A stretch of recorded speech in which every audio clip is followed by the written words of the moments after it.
Good afternoon, ladies and gentlemen. Lou Saban, 617 proof, coming at you from the Oak Long Bar and Kitchen with the Fairmont Copley Hotel. Today we're talking about gin. So maybe you don't like gin. I think I know why. You think about it, is that liquor that smells like a Christmas tree air freshener and tastes even worse. So gin gained its prominence in America during the Prohibition in the 1920s and early 1930s.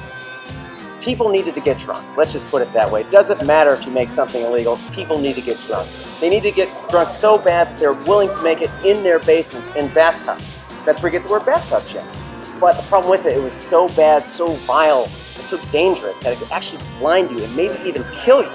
In 1924, there were 4,000 alcohol-related deaths. That's just in 1924. So it was either drink that or import it from London, which was really, really expensive.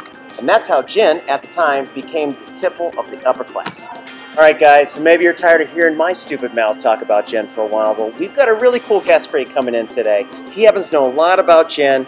We got the walking, talking embodiment of glitter and unicorns. We have Mr. Jay Cool is coming in today.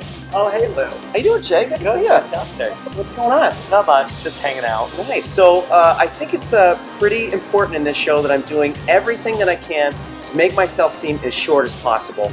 And yeah. Jay is about 6'12". 6'12". 7'10" if I'm standing. 7'10". That's perfect. So Jay, where are you working these days? Everywhere? Pretty much everywhere. Okay. You can find me a couple days a week at the Franklin Cafe. Franklin. The South End? At the South End. Yeah. And then on the weekends you can find me at Brick and Mortar. Brick and Mortar. In Central Square. Central Square, Cambridge.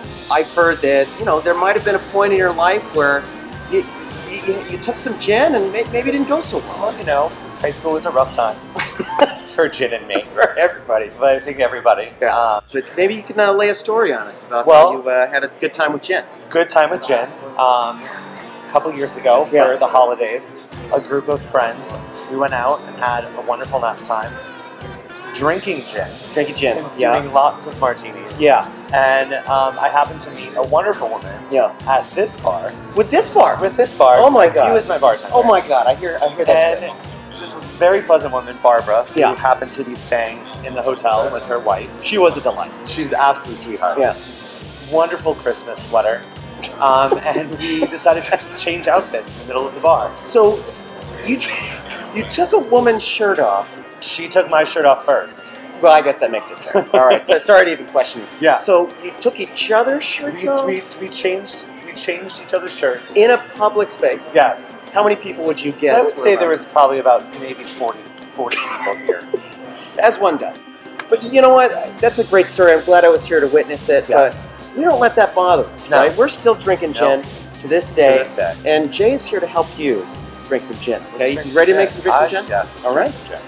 All right, so Jay and I are going to make a really advanced cocktail for you today. Actually, it's probably a cocktail that you hate. We're making a martini for you today. So the martini has a really nice storied history, except nobody knows what it is. There's all these stories going around, but nobody actually knows because the records they kept back then were kind of unreliable, and everybody who was keeping those records was probably drunk at the time. Definitely drunk. So I think the reason why a lot of people hate martinis is when they get one, it's just an ice-cold bucket of super hard-shaken vodka, and that, frankly, I think is terrible. It's disgusting. So, in my opinion, that's not actually a martini. That's barely even a cocktail. It's just a giant shot. Yeah, it's a giant shot, and if you like that, that's fine. Don't let anybody tell you what you like to drink. If I can teach you one thing, you drink what you like. If you like 5 ounces of chilled vodka, you know, shine on, you crazy diamond. If you like shame and bad decisions, go for it. Which we do, so you're in good company. So the secret to a good martini is vermouth. People are scared of vermouth these days. They think it's not cool. They think it make you a wimp. It's super cool. Jay and I, when we drink martinis, we like it 50-50. Yes. That is 50% gin and 50% vermouth. I actually like a little bit of orange bitters in mine too. Oh, I don't think I've ever had that. You never had that? Well, that sounds really delightful. You're about to. Today for a gin, one of my favorite gins, we got Berkshire Mountain Ethereal. They make that in Western Massachusetts. It's delightful. So, here it comes. We start, as always, with a little bit of ice here. Here's our vermouth, fourth ingredient. And so, 2 ounces of gin here. We got 2 ounces of our dry vermouth, or French vermouth, if you're a nerd like me. Shows up in a lot of the old cocktail books.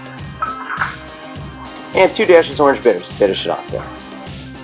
So, we got our martini here. So we're going to stir this martini today, and I've got an expert here. He knows how to I've stir. done it a couple of times. Yeah, I mean, look at that form. Delicate. Yeah. Look how quiet the Very wrist elegant. is. Looks very elegant. So, Jay, why don't you tell me when you stir and when you shake? You want to stir when it's basically all just straight spirit. Yeah. Just to add a little bit of water to the cocktail. Right. And then when there's citrus, you want to shake it because it aerates it as Yeah. well as like a kind of an emulsification, if that's the word that I think everybody's approached with.